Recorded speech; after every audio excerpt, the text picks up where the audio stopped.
Ladies and gentlemen of the internet, this video I'm about to show you is not the latest video from the Babylon Bee. This is a 100% real ad, and it is one of the most unintentionally hilarious things I've seen in some time.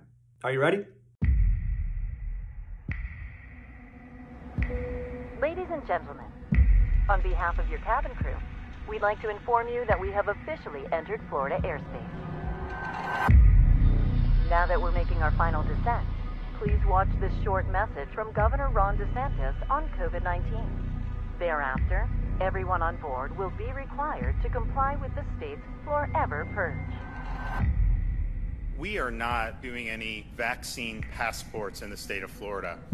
We trust people to make their own decisions in this state.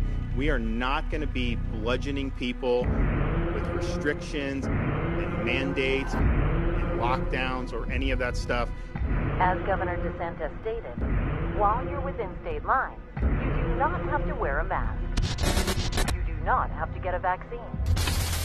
It is against the law for private businesses or schools to mandate masks or vaccines. And you have the absolute right to infect whoever you want, whenever and wherever with COVID-19. Thank you for traveling with us, and please enjoy your forever purge. COVID-19 is surging again. This is the time to double down. The governor is doubling down. He says students shouldn't be forced to wear masks. If you are trying to lock people down, I'm going to stand in your way. Florida just requested 300 new ventilators. Hospitals are filling up here. There is evidence that children are making up much higher cases that are emerging. The numbers continue to rise across Florida.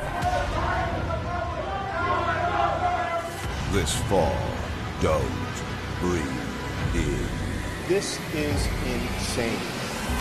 The Forever Purge. Coming to a theater and live streaming networks near you. That was really real. They really put horror music over a clip of Ron DeSantis saying, "We trust people to make their own decisions." So scary. They really implied that it was like a horror movie, that little kids aren't forced to wear masks all day, every day in Florida. They said all these things that are good as if though they were terrible. It's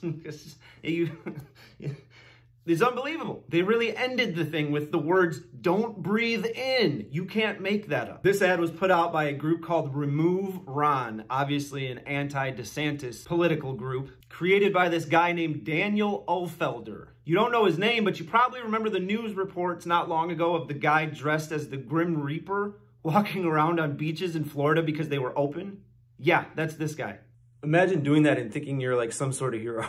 So what happened? He got enough press out of that. The mainstream media gave him enough fame that he thought, I can make some money off this. Let's put together some ridiculous ads selling as much fear as possible and put an organization together where I can raise money. And you go to the group's website, and of course, it's all about raising funds. They're literally trying to tell you that Florida is a dystopian hellscape in order to make money. It's just a bunch of fear-mongering, and it's hilarious. It really literally plays out like satire of the left's fear-mongering. Don't forget that there's people like this out there whose entire livelihood is dependent on you staying afraid. And once things go back to normal, they're out of business. Don't forget that there's many people out there who never want things to go back to normal.